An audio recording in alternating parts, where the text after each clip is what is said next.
Hello, everyone. Welcome to Talk Virtual. I am here with Victor, and Victor's going to tell us about how he hosts events, how he gets clients in 30 days, and how he can help you do the same.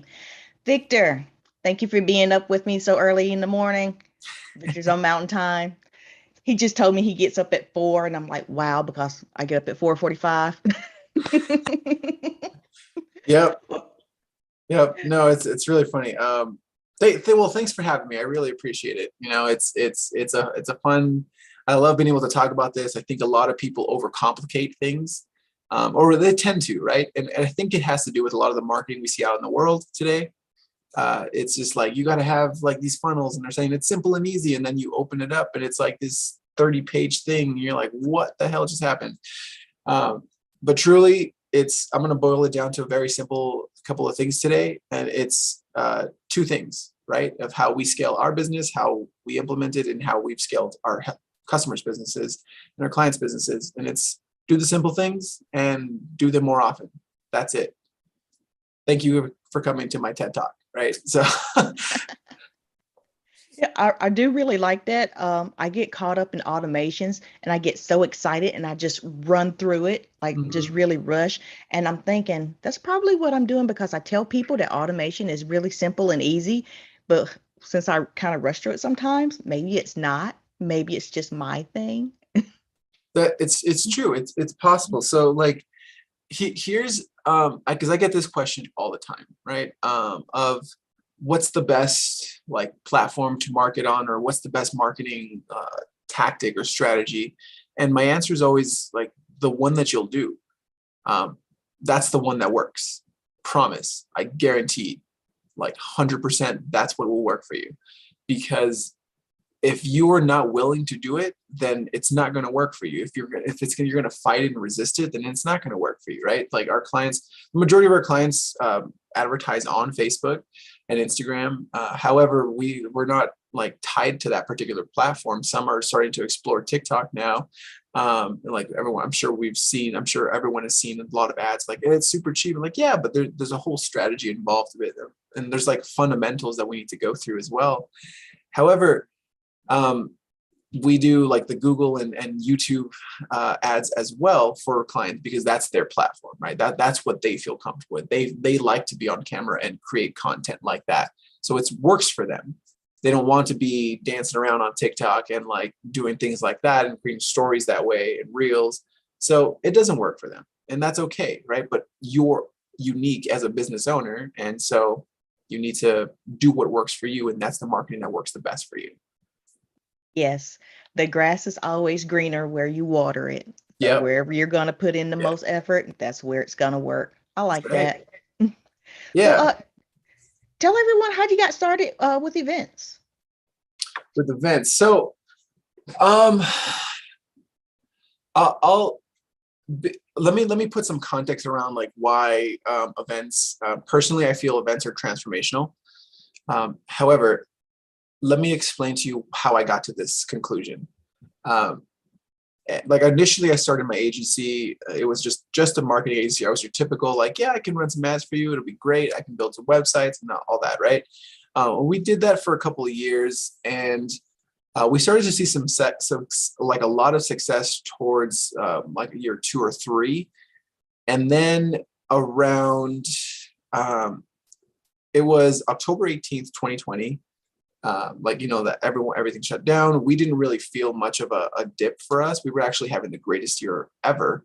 Um, but personally, I wasn't necessarily fulfilled, right? My body, like I had gained like, I don't know, 20, 30 pounds. My marriage, I didn't realize at the time I was actually like 2 months away from divorce. Like my children never saw me, and I was always working like both ends. I was waking up still at 4, but I was also going to bed at like 12. So I was like deteriorating. Business was great. Money was great, but that's not everything life is all about, right? Um, it's important to make it so you can fund the life that you want, but that's not the end all be all. And I was actually sitting in this very office at 2:13 in the morning, October 18th, and contemplating whether or not I should just give it all up and kind of just like, how am I going to end my life? Right. That's kind of where the place I was. And so I started to like just mindlessly scroll Facebook, and I see an ad that just grabbed my attention, yanked me out of whatever mental state I was in. And it started with escape from hell. No one is coming to save you. And as I kept reading this, I clicked through and I watched the video on the other side. I opted in and I joined this $200 30-day challenge. And I was like, you know what? I did it because the way the person was speaking is as if they were speaking directly to me and explaining exactly what I was going through. And when I clicked through, I joined those 30 days, it started to transform my life. Like that particular event, like those 30-day challenge, like that person showed up every day for those 30 days and I was committed as well. Just like absolutely transformed my life. 180. We were just talking before we went live here, like we just celebrated our 5-year anniversary. You know, we go on quarterly family vacations. I like in April tends to be a really big month for us because I have our April 15th, our wedding anniversary. April 22nd is my wife's birthday. 2 weeks later is Mother's Day. So like, you know, it's a big month. On top of that, we were launching we were having our event, our 3-hour profit accelerator workshop.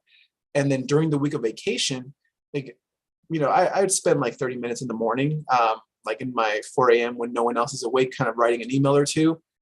But we've gotten to this point to where, you know, like I'm training for a half Ironman. We have quarterly vacations. Like I'm always spending time with the kids. We're going on weekly date nights. It's like fantastic. And revenue is like great. On top of that, profit is anywhere between 60 to 65% in business. And all because of that one ad that I clicked on that invited me to some type of event that transformed my life. And so that is when I truly realized this is why I do it. And that is why we help our clients and our customers actually find the people at the right time so that they can actually transform the lives and make an impact on this world. People talk about impact all the time, but they're like, well, yeah, I want to do this. I want to do this. I want, instead of I will do it. So there's this separation for our clients are actually doing it. And then there's a lot of other people like, I want to do it, but they don't take action. So that's really how I got into, that's when I started focusing on events and services in that regard. I'm glad you noticed that ads and events go together because sometimes it's hard to convince people. They just want to strictly go with that organic. And I'm like, this is not your platform. They don't have to show your information if they don't want to. And they don't want to unless you give them money. Yeah. So I know there is some organic strategies out there, but it's getting harder and harder, I feel. So if you know any different, you know, tell me better. Yeah. Well, there's something to that. And I think it's not that it's getting harder, the market's getting more sophisticated, right? Even in the ad side of things, both organic and paid acquisition, it's still like we all understand when we click on something, there's going to be some type of offer on the other side. Sometimes people have even gotten to this point of like, they make a direct offer on ads when in the past, that wasn't the case. People would completely ignore that. It can work, but the majority is, we want to have conversations with people. We want to build a relationship with people. And the easiest way to do that is to engage with somebody, create something for them that allows them to actually experience what it's like, who you are. Like I said, that one ad, I read it as if the guy literally was speaking directly to me. I clicked through, watched the video, and he explained more in detail. Like I was like, wow, he has the solution. Like, this is what I've been looking for. And there was no paid offer initially, but then it led to a paid offer and I did it. And I was like, I'm all in. And because of that business owner spending the time, investing the time to actually get to know who I am and speaking to me that way, it like I $200, I was like, here you go, just throw it at you. Cause like, take my money because, oh my God, you have everything I've been looking for. Right. And it wasn't like I need it. It came from a place of desire. I want to be what's on the other side of this. You have the vehicle to get there. And that's what, as a business owner, we do. We are simply the vehicle to take wherever our customers or clients want to get to. Like, I know something that can get you from here to there. You want to come along for the ride? It's going to be Right. $200. Yeah. I'm the Uber, right, to get you there. It's pretty Yeah. much. Yeah. So, So go ahead. how was your first event compared to your last event, which was what, yesterday or last week? No, so our last event was April 14th. Okay. I specifically planned it that way because I wanted to talk about the next date being our anniversary and everything like that and whatnot. But my first event, oh goodness, so my first event, and this is a process, right? I did the whole just organic thing. I was like, let's see if we can just make it organic. And I got like 12 people there. And it was great. It was a 5-day challenge to get them to a specific result. And everyone was super engaged the whole time because we were like, this is how you do this. And they were getting results day 2, day 3, day 4, day 5. And then came the day 5 where I was like, great. So then this is how we can help you. And what ended up happening was no one joined the next thing. And I was like, wow, that was a lot of work for me for nothing. However, if I look back on it now, I'm very grateful for it because all those people, those 12 people, they got a result with me, unpaid because it was a free challenge, but they got a result. Now, here's the problem. There's 2 ways to look at that. It was a failure or it worked. I just need to have a different way of describing how I can help them.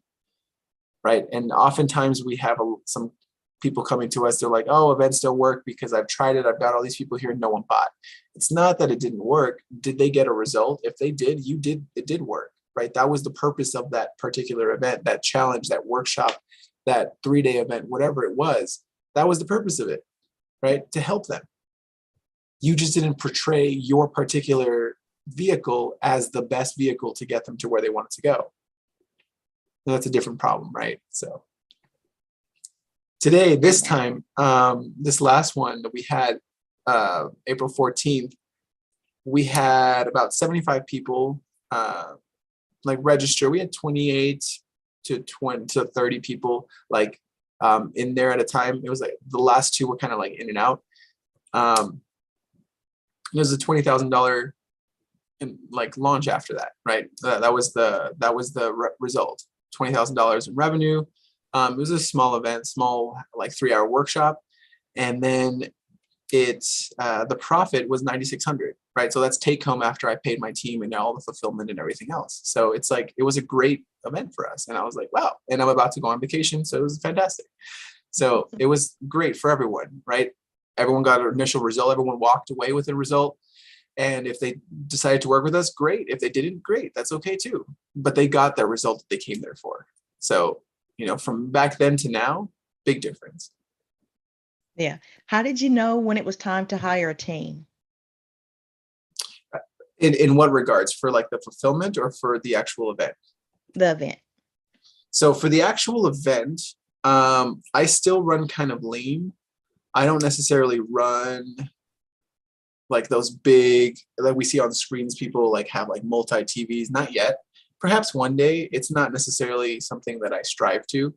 But I have for example, I have a client who's an event planner, and she's like, whenever you're ready. We've done it in the past for smaller workshops, and it worked out great. Having that support is super, super valuable, because I would rather be there delivering and focusing on the audience as opposed to trying to figure out and managing the chat. Hey, I can't get in here. Hey, I can't get in there. Or if it's an in-person event, having to deal with hey, is this person finding their seat? Can they get back into the room? Are the snacks back there set up correct? Instead of worrying about all of that, I can focus on the people that actually paid to be there. And so that's one of the biggest importance. That would be, I would say, is one of the times that you start to think about, if it's a smaller event and you can manage that, just do it yourself. Keep it lean, right? There's no need to invest in a lot more than you need to. If you're starting to grow and expand that and you have several hundred people there, then yeah, definitely invest in a team. One, it'll help you have the ease of mind. You're able to focus on the people, and 2, everyone else gets a much better experience that way. Yeah. I like to recommend if you're starting small, maybe 4 people with you for somebody to watch the chat, somebody to move the slides if they're slides, Mm. someone who's going to be your stream producer. So and then Oh, you gotcha.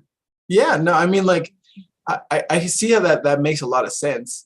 For sure, I personally believe in investing in people. In the past, I had this mindset of like, no, I can do it all myself. When in reality, it costs me more. Yeah, we've all been there. It costs me more to actually do that than it does to go the other route of like, I'd rather invest in people, let them do what they do best, so I can do what I do best. Yeah, I definitely tried to do things myself when I first started, and it was Mhm. such a struggle. And yeah, I did miss my family too. I was always in this room, just me and the computer by myself. And my family's like, "What are you doing? When are you coming back?" And I'm like, "Oh, okay." So Yeah. yeah.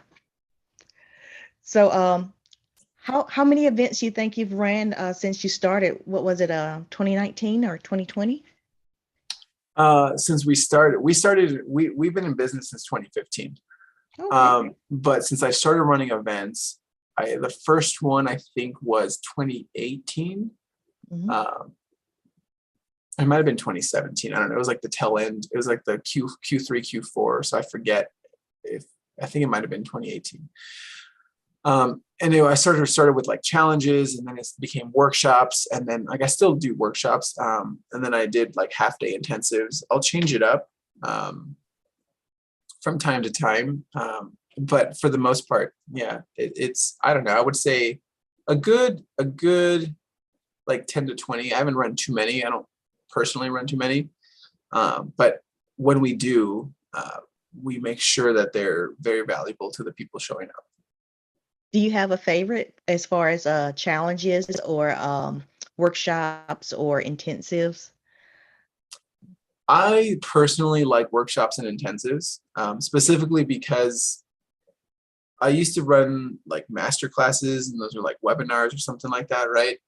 They've kind of been diluted with like, here's just a bunch of information. I call it infobesity, right? It's like a bunch of information and no one can really take an action on. Workshop or intensives, people understand there's behind that. They're going to walk away with something. And I want people to get a result, whether they choose to work with us or not. Um, because truly, I feel like the people that are in that arena of, I'm going to launch this business to help people, they do want a result. And so I want to provide them with that initial result.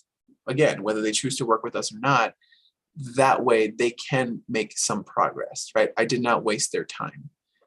That to me has become a bigger thing over the last couple of years here. Like, my time is very valuable and I don't like it to be wasted. Understood. I like Mhm. that you're very generous with your information when you do a training. I have attended one of your trainings with Kimberly Crow at Mhm. Speakers Playhouse. So yes, I know you're very generous with your information, and I like that. Some of the things that people tell me that I can't really say it. It's just a feeling that I feel like I'm annoyed when they tell me they're going to do something and they don't follow through, or it's like Yeah. a bait and switch. So yeah, I know that you give very good information, and that training that you did for Speakers Playhouse, that was amazing. So I didn't get to Thank you. tell you at the time, but I do appreciate that and thank you. So with your events now, and you say you like the workshops and the intensive, do you have like a favorite model that you like to follow, like your own personal strategy or something like that? To get people to join it, or is Yes, it like inside the workshop?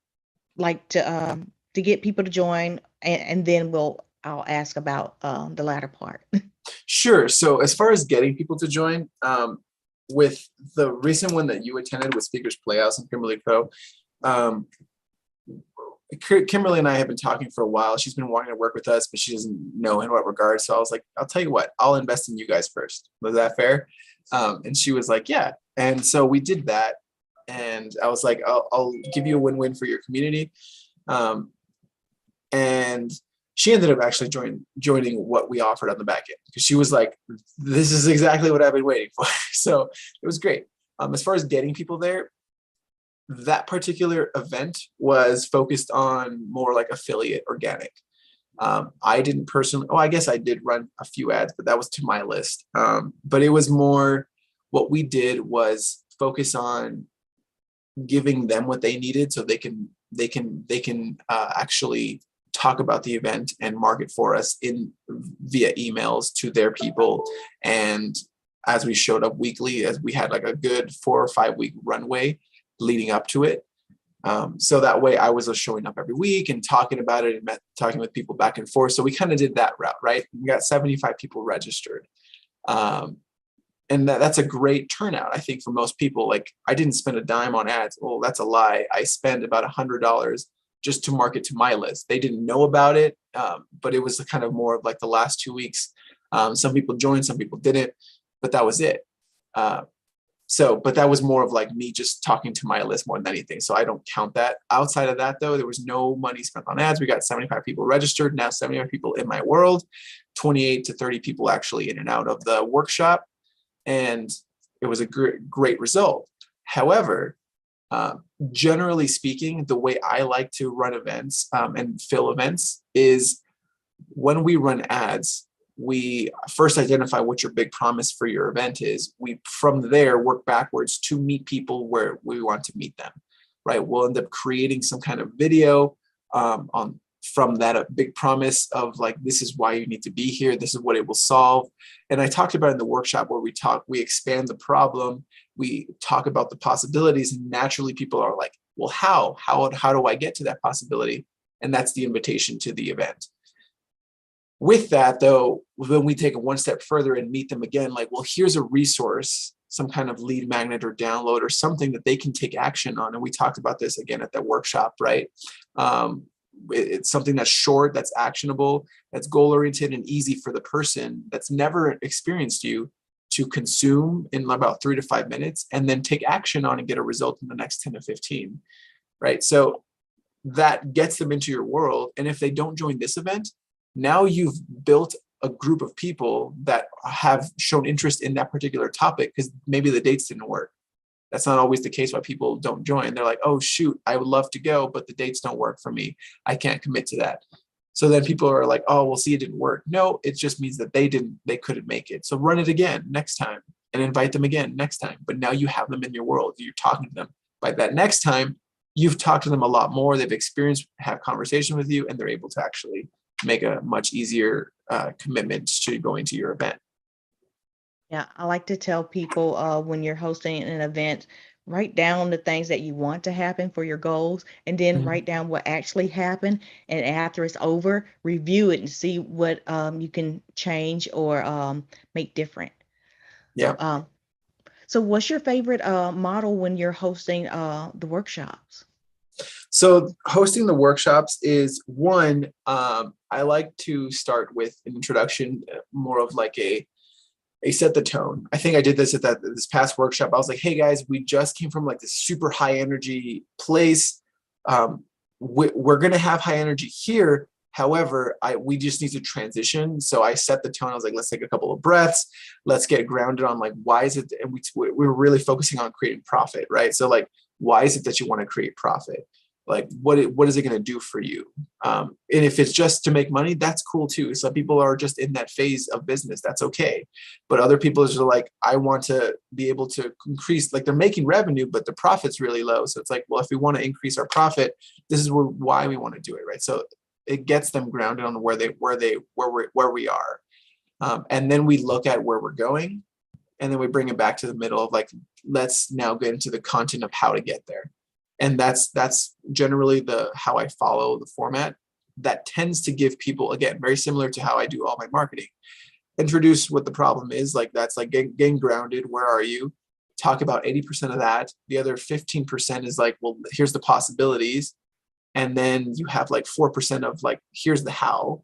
And that's the actual content. And then the 1% is like, well, here's how I can help you get there. Right.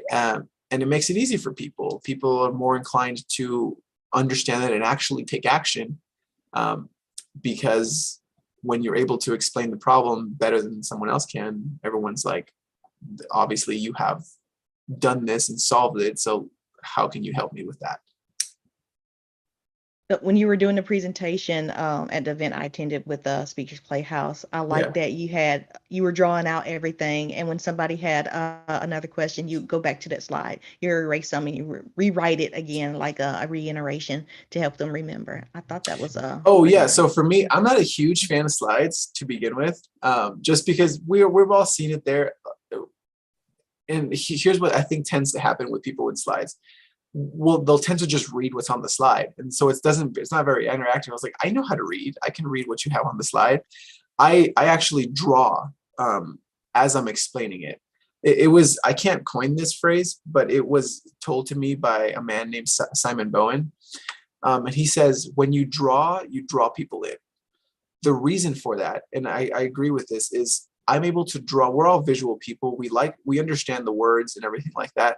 But as I'm telling the story and explaining the problem possibility and the how to get there, I'm drawing it out. So people are more inclined, and this is the best part.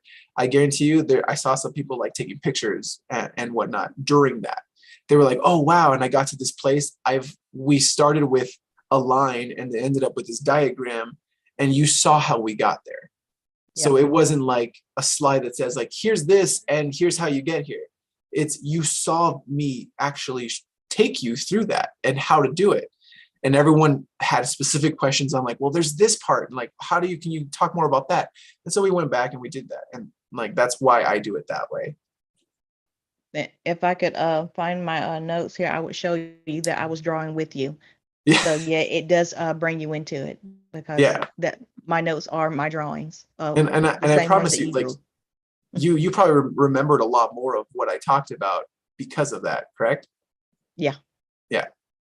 So people It's like, retain it more. Like, you're able to now implement it. yeah. So you were talking about telling stories at the beginning, and I was thinking, I hate stories, and then you said it's not about you. And I'm like, yeah, that's true.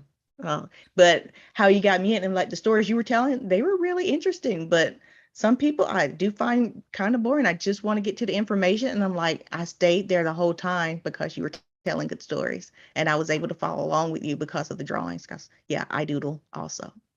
Yeah. And that's it. You're my people. Like, you get it, you get it. Like that's how I like to learn. That's how I like to and like consume information and use it. And so like, do that, because those people will be naturally attracted to you too. Yeah, I like that. I have heard some models of getting people to join your events is to start with a group. How do you feel about that? Would you say that's true or not Like true? a Facebook group or something? Yeah. Yeah. Yeah. Like, so again, going back to my initial statement, like, the best marketing for you is the one that you'll do, right? Mm-hmm. I'm not a huge fan of that. I don't like to have to create that content for them. I'd rather just speak to people via email and then like through stories and then follow along that way. Because then I have to manage the community and everything like that. I don't want to take care of that. Maybe I might hire someone for that later on, but not right now. So for me, that doesn't necessarily resonate. It works though. Because one of our clients does that. She has a big group called Visibility, and she nurtures it. She has people guest speak in it, and people from her membership that are speakers, and they get to speak into it, and they get to provide value into the group. And funny thing, actually, during the workshop, I explained how to actually create value, because I think people talk about it all the time. Create value, but no one ever explains to you how.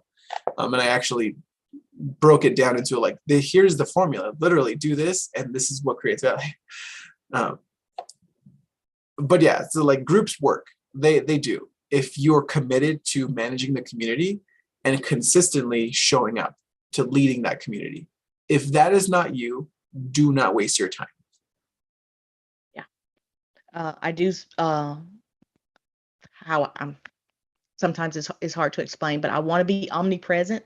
So like right now we're streaming to 12 platforms. Mm-hmm. And after these 12 platforms, it's going to go to what is it called? A podcast, and it will be chopped up, and then it will go to another platform where it be spread out for 9 times throughout the year. Mm-hmm. And when Monday comes, it'll be an email. It was just whatever the description is that I use for this, and it will say the link is here. And I think I've gotten pretty good with distributing. I'm Yep. trying to work more on repurposing. So I'm not really doing too much with my group. My group is, they see this and then they might see like another version of it somewhere else. So Gotcha. yeah. So I'm still working on the finer things of honing in my group. Hmm. So, So, if do you use a group to bring people to your events? yes. So my Facebook group is event producers host engaging in profitable virtual summits. Hmm. So, I haven't really hosted an event for myself. I got caught up in hosting events for other people because I feel that sometimes that's a little easier. I get caught up in my own head with my own things because sometimes I know a little too much. But when I can see people right there in front of me, I know the answer. I like knowing the answer. Yeah. No, I get that. Um, just out of curiosity, what's stopping you? Like, I'm sure everyone in your group in your world wants to participate. Well, I hope so. Like you said, starting with challenge, I'm gonna start with the challenge because this year my husband says I should host more of my own events, so I'm gonna take his advice. I want to start with a challenge in June, and August I want to have a group coaching, and in September I want to have my own virtual workshop. So hopefully all of that will lead people into my mastermind. That's awesome. Yeah, I mean, and it's all about like leading people, right? It's Mhm. all about like we practice what we preach. I used to be, here's a funny thing. I used to be the marketing agency that didn't run ads myself for my stuff. I Yeah. would just tell people how to do it, and I would do it for our clients. And there was a difference that I saw happen. There was like this shift that I saw happen when I started. I was like, oh my gosh. And I'll put it this way. Um, as I started to see those dollars and thousands of dollars like leave as I was generating leads and making little like sales initially, like, so it started with, it wasn't thousands initially, right? It was like $10 here, $25 there, $50 here. And then it was like over the course of 30 days, maybe spend about $1,000. But I'm making back the $1,000 in that 30 days too. So as I started to see that leave, there were some times where like a week or two, you see you're spending more than you're making. And I'd say the best way for me to say this is like, my nipples got hard. You're kind of like that, oh gosh, it's like that little like, oh God, is this actually going to work? You're going to trust it, right? But I didn't know that that's how my clients experienced this because I never did it myself. Yeah. When I started doing it, I was like, I understand the feeling. And then when they got to that point, I can now speak to them very differently from experience as opposed to from theory. I'm telling them like, hey, I get it. Here's what's happening. Here's what the data tells us historically. So sit tight. It'll level out. That does happen where you start to spend more in a couple of weeks as we start to scale. But then you see like after that week, like you like 2 or 3x your returns. And you're like, oh, okay. Had I stopped because I was emotional about the money leaving, I would have not made the 2 3x return. But instead, I was like, I understand what that feels like, and I can walk them through it. I can like have a conversation with them if they need it. I mean, we're managing all this, so we know what we're doing on that side of things. But running your own events that way, like shows your clients too, like, yeah, it's not that you just know what you're doing, you're talking what you're doing. You're actually doing what you're telling us that you can do for us, right? So there's a difference. There's a different level of confidence that you can talk to customers and clients and prospects. I do believe you. I hosted my first event 3 years ago, and I got about 25 people show up, and but no money. Mm-hmm. But the speakers all said this was a very nice setup. I'll pay you to set up mine. And I was like, oh, okay. And that's how I got into it. Exactly, right? Like that's a great, that's what I think people tend to overcomplicate or they don't feel like they can or something like that. I mean, I Mhm. get it. I've been there. but it becomes like a question of like, well, what do you want? Do you want to pretend like you're doing it, or do you want to actually do it? Because if you actually do it and there's like 12 people there and no one buys, you did it. Everyone else that says like, oh, it didn't work, like, did it not work? Or did you get 12 people there and you did it? So now next time you'll do it even better. So, Yep. I like that. Like, you got to give value to the people that showed up who wanted to spend time with you. Yeah. Like, don't just leave them hanging. They showed up for a reason. Give them that value that you promised. Mm-hmm. So the events that I've seen you host, I've only attended one. They're mostly by yourself. You ever have events with other speakers or other workshop trainers? Actually, that's funny you said that. I did a summit in February of 2021. I forget what I called it. I think I called it the Expansion Summit. But it was right at the tail end. It was February, so it was right after like 2020 and whatnot. And I had 27 speakers on there. It was a huge event. At the time, I didn't know like anyone that could help me with it, so I tried to do it all on my own. That was the most grueling time I've ever had of trying to figure out how to manage all the speakers, how to manage all the affiliate like links, and how to set up all the recorded videos and all this, right? It was just, if you can get help with that, do so for sure. But yeah, that was like the one and only time that I had like multiple trainers on, multiple people on. I don't normally. If I ever host a 3-day event, I most likely will. All right. Yeah. With my first event, it was pre-recorded. I have 12 speakers, and I was using Hey Summit. And I'm not sure if you're familiar with Hey Summit, Yeah. but it has the affiliate links, it has emails in there, and I just pushed the button for it to go. I'm like, yay, automation. Yeah, it was. I did not know about Hey Summit. I don't even know if they were. I'm sure they were around then, but I didn't know about them. And yeah, I built it all through our site builder. So that was. Well, I didn't build it. Like I had help with my team. Like they built the funnels and stuff like that. But like past that, I wrote all the emails, the copy and stuff like that. It was the most intense time I was like, I don't ever want to do something like this again by myself. So Yeah. But I'm definitely not gonna do it by myself again. So I have asked for help for everything I've told you about for my challenges, my group and my mastermind. I've asked for help already for that, and I'm excited about it. Um, yeah, but I definitely don't work alone when I'm working on someone else's event because I know the trouble. yeah. So have you ever thought about working with sponsors? Sponsors. Yes, I have.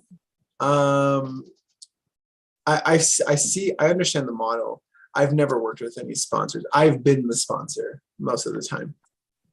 So I've just never had, like, that summit was the only kind of real dipping my toes into sponsorship.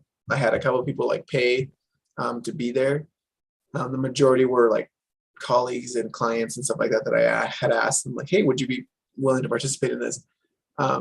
And if I host a 3-day event, I would definitely have that conversation with people for sure. All right. What was the biggest benefit you saw out of being a sponsor? Being a sponsor, Yes. being a sponsor, one, I didn't have to gather the people. I simply had to show up and deliver value to the people there. Obviously, I did my due diligence to make sure those were the right people, not just like, I'm not going to go to a vegetarian conference and be like a meat sponsor. So, you know what I mean? But so there is that. But for me, it has been a wonderful way to bring new people in, right? There's a lot of people that have been following.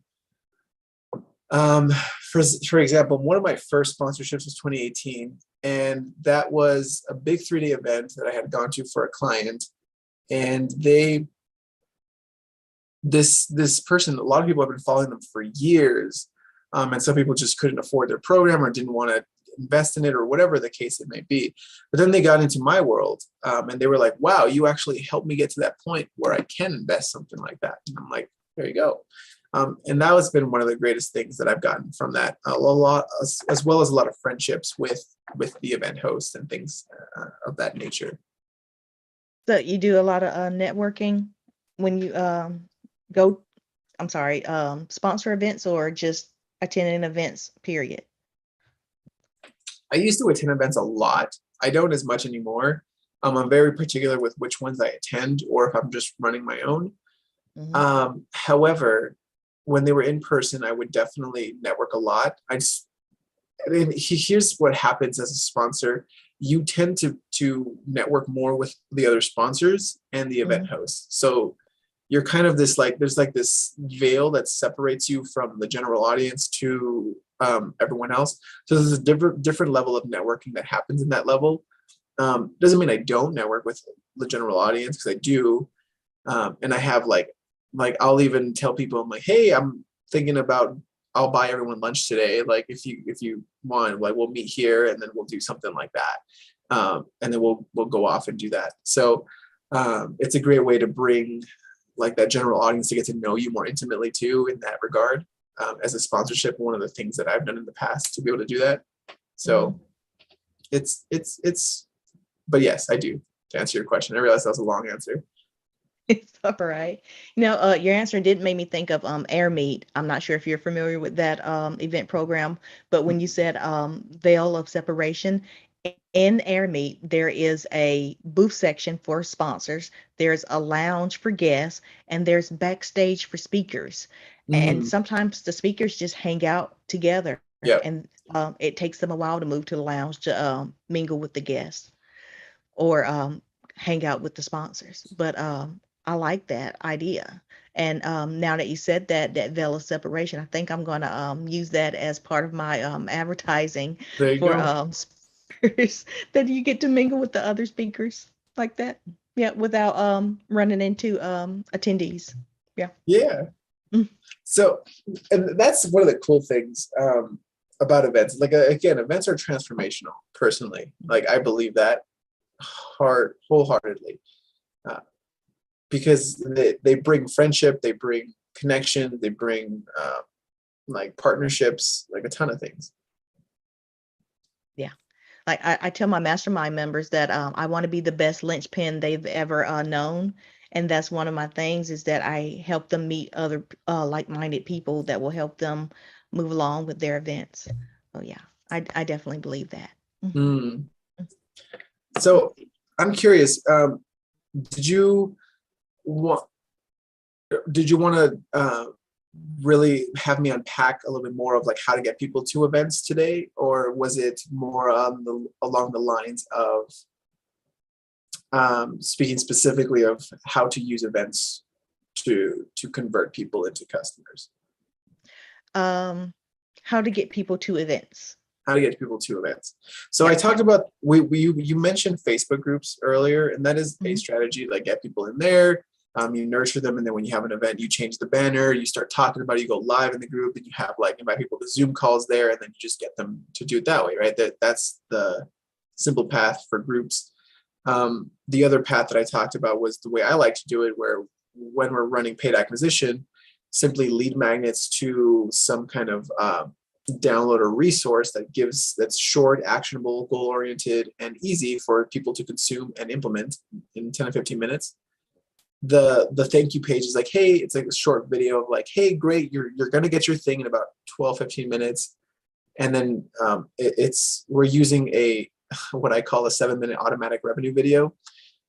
There's a script that goes along with it and everything like that, but it's initially an introduction of saying like, hey, you're gonna get your thing, so you're not in the wrong place. This isn't just like a bait and switch.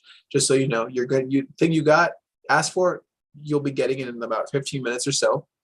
A quick introduction of who you are, like, hey, this is who I am, this is why I gave you that. And then you introduce like a problem, because what I call a damaging admission, right? Like, what I gave you is going to solve this thing. However, I know that leads to this problem, and I don't want to just leave you there. And this is why I'm presenting this video. That's why I'm here today, to make an invitation for you to join us in the event. And that damaging inhibition literally opens up the next problem so that the event now becomes a solution to that next problem. So for example, to put it in a way that people can consume now, is I had let's say we did a 5-step ad writing formula to convert, right? So here's the download. Here's the 5-step writing formula. Great. They download the next video. It says like, great, you now know how to write ads, but do you know how to target people? Do you know how to actually budget it? Do you know like where are they going to be sent to? Do you know the strategy behind like the whole process of actual paid acquisition? That's what we're going to be covering at this workshop. So it's not like saying, I'm not going to solve your problem. No, I solved that problem, but that opens up this bigger one. And that's what I want to invite you to solve with me at this workshop, at this event. So that's my favorite way of getting people to events. And the people that say no are just no right now. Later on, through your content and nurture sequences and whatnot, next time you have that event, they'll show up to that one. I like that. It's like clean and simple. Yep. Yeah. Again, do the simple things, do them faster. That's how you scale a business. Like that's it. We like to overcomplicate it. I feel like because it's more of an ego thing, and I get it because I still do it from time to time. I catch myself. I'm like, yeah, we can do this and then we downsell here and then we here and then here's this one-time offer, and you're like, oh yeah, we can do that, or we can just make an invitation to somebody and be like, hey, do you want this problem solved? Yes or no? Yes. Okay. Here's how to do it. That's it. Yeah. I just found out that what ego actually is. And a trainer in my mastermind told me that it's when you always have the answer. I'm like, oh, I do always have the answer. And he's like, that's ego. I'm like, man. So yeah, follow through will definitely get you what you want. So all of that, what you said, that's how I boil it down. Don't let your ego get in the way and actually follow through. Yep. Exactly. I like that. So how and where can people find you, and how can they work with you? Yeah. So I actually have a short 15-minute breakdown. It's a quick 15-minute video and I literally say in the video, I'm like, hey, I'm not going to like start with my story and explain all this stuff. I'm literally going to just show you how we get results for everyone. If you go to www.workwithvic.com, workwithvic.com, you'll see there, it's like how we 3x customers in 30 days, right? It's our exact process. Again, I draw it, you're seeing me draw it out so that you understand, I break certain things up.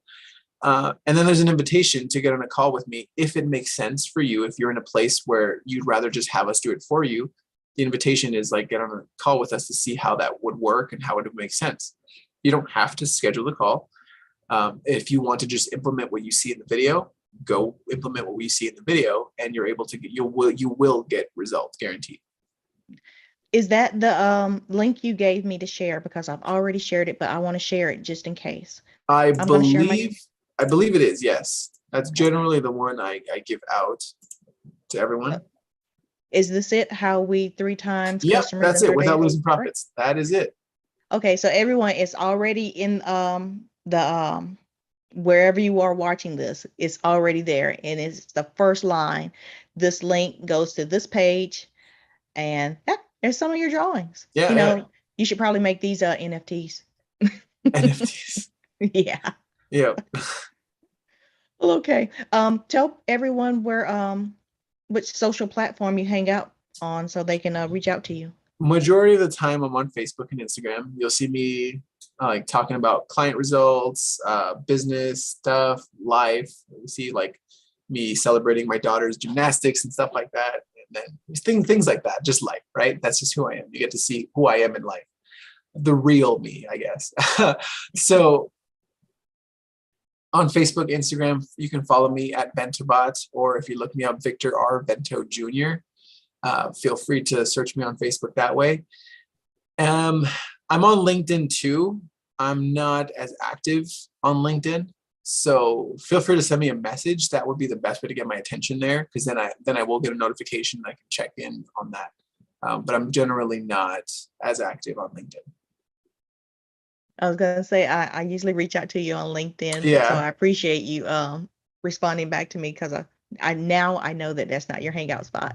Yeah. So if it takes a day or two, that's usually why. And here's something that I've learned, and I specifically do on purpose. If I see a notification, if I cannot get back to it, I will not read. I will not open the notification, specifically because I'm very intentional with when I open a notification, I'm going to respond to somebody. So if I haven't checked it or responded, that means I haven't actually opened it. I might have seen it, but I at the time, I'm not available to actually respond to you and give you the attention that you may be looking for. So I will not respond. When I do, just know like you have my full attention at that time. All right. Well, I appreciate you sharing your time and your knowledge with us. Of course, yeah. Definitely I got some information, some great information that I will implement, and I appreciate that. And I hope everyone out there watching will feel the same way. So thank Awesome. you for your time. Thank you.